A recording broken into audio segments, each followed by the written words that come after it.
Tonight, Austin following in the footsteps of Seattle, Portland, and San Antonio. We don't want them to become magnets for illegal activity. Could the addition of 5 public restrooms downtown bring more crime to the city? Plus, a daycare worker arrested. They're very resilient in some areas, but they're very fragile in others. After a mom says video on Facebook showed that employee manhandling a child. This is KVUE News at 6. Hi, everybody. I'm Mike Rush. And I'm Quita Culpepper. Well, the Austin man accused of plotting a mass shooting may have ties to a domestic terrorist group. We first told you about Stephen Boley's arrest yesterday. An FBI informant says he wanted to commit a mass shooting. That same informant says Boley is part of a group known as Sovereign Citizens. Today, we are learning more about that group and how Austin police have been tracking them over the years. KVUE's Jenny Lee reports all new at 6. And I purposefully did not renew them because I object to that. Every Sunday, but I've utilized this gentleman's tactics in court. A traffic seminar takes place at Brave New Books for people who don't believe in driver's licenses or car registrations, like John Bush. People driving around without tags, wanting to be left alone from a government institution that they don't believe in, is not extreme. Bush says he's part of a growing population that doesn't trust the government, calling the government illegitimate. He says he will only follow laws that are ethical.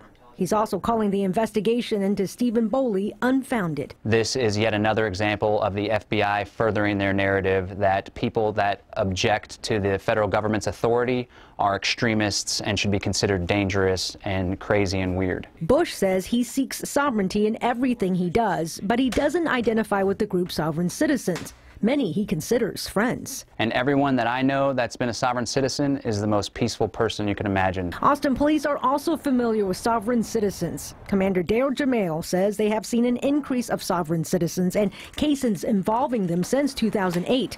For police, dealing with people who don't believe in the government can be dangerous. In these type of situations, it gives it another layer of unpredictability, which raises the officer's concern as to how this situation is going to turn out. Commander Jamail is over the Austin Regional Intelligence Center. He says they only track people who break laws, not groups like Sovereign Citizens that haven't, despite what many believe.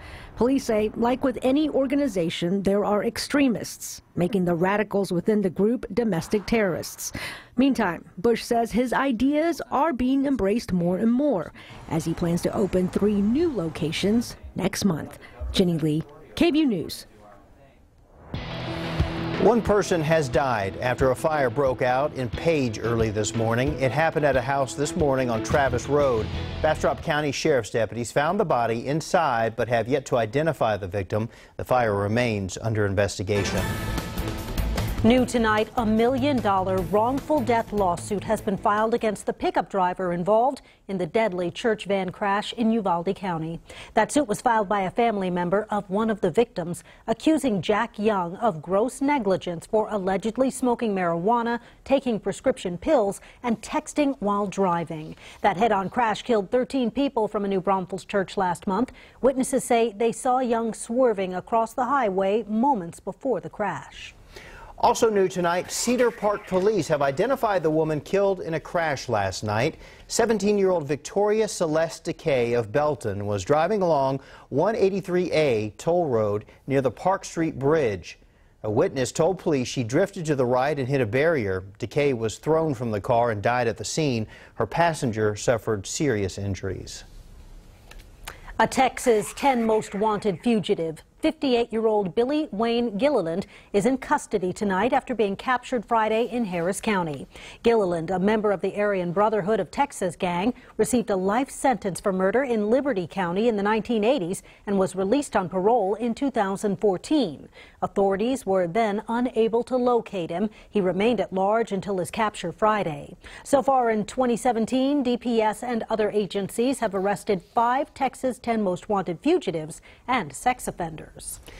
An APD officer is fired. His boss in trouble, too. Officer Michael Quaylar is accused of coming to work last fall while under the influence. Police realized it after he performed a breathalyzer on himself as part of a required certification to operate the machine, according to the Department of Records. His sergeant, Steve Urias, has been suspended for 60 days for not properly handling the incident or alerting anybody else. A suspension memo says he faces termination if he violates any policies in the next year. And a quick reminder to please drive alive, Austin. Don't drink and drive.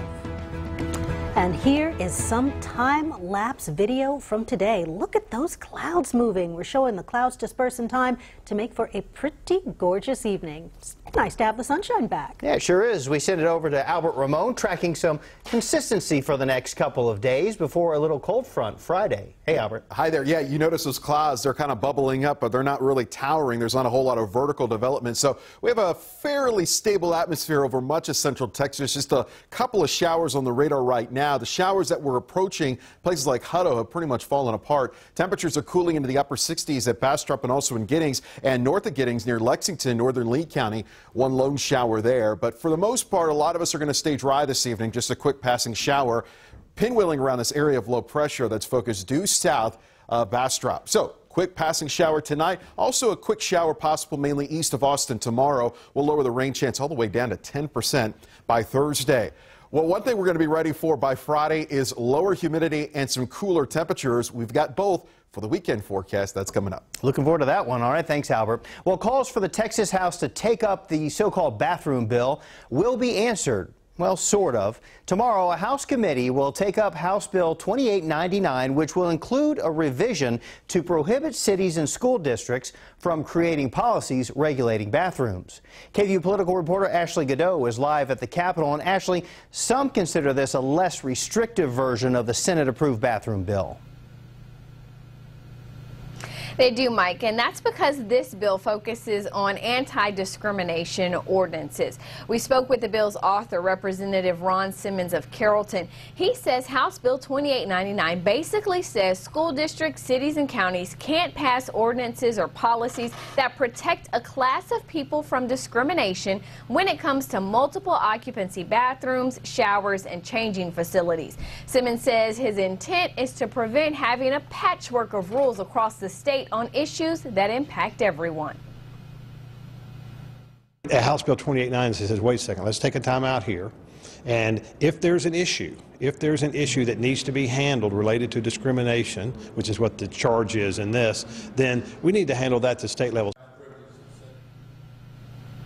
Now, Simmons acknowledges his bill is similar to Senate Bill 6, but only in that it calls for the Attorney General to identify issues with bathrooms and work to find a resolution. But his bill doesn't say anything about birth certificate sex or how bathrooms are regulated. Still, it's being met with some opposition. A group of female business leaders gathered at the Capitol today to call both SB 6 and HB 2899 discriminatory, and they also denounced claims that these bills will help to keep women safe. Governor Greg Abbott finally broke his silence on the issue. In reference to Simmons' HB 2899, Abbott said in a statement, quote, "I applaud the House and Senate for tackling an issue that is of growing concern. Representative Simmons is offering a thoughtful proposal. I will work with the House and Senate to ensure we find a solution and ultimately get a bill to my desk that I will sign into law." Of course, we will have coverage of tomorrow's hearing. Live at the Capitol, Ashley Godot, KVUE News. Thanks, Ashley. And speaking of the controversial bathroom bill, today the NCAA announced events will return to North Carolina. The NCAA had stripped North Carolina of 7 championship events for the past sports season over a law that limited protections for the LGBT community. Late last month, the state leadership passed what it calls a compromise version of the bill. Now the governing body has scheduled first-round men's and women's basketball tournament games in North Carolina through 2022, as well as the men's and women's soccer championship round.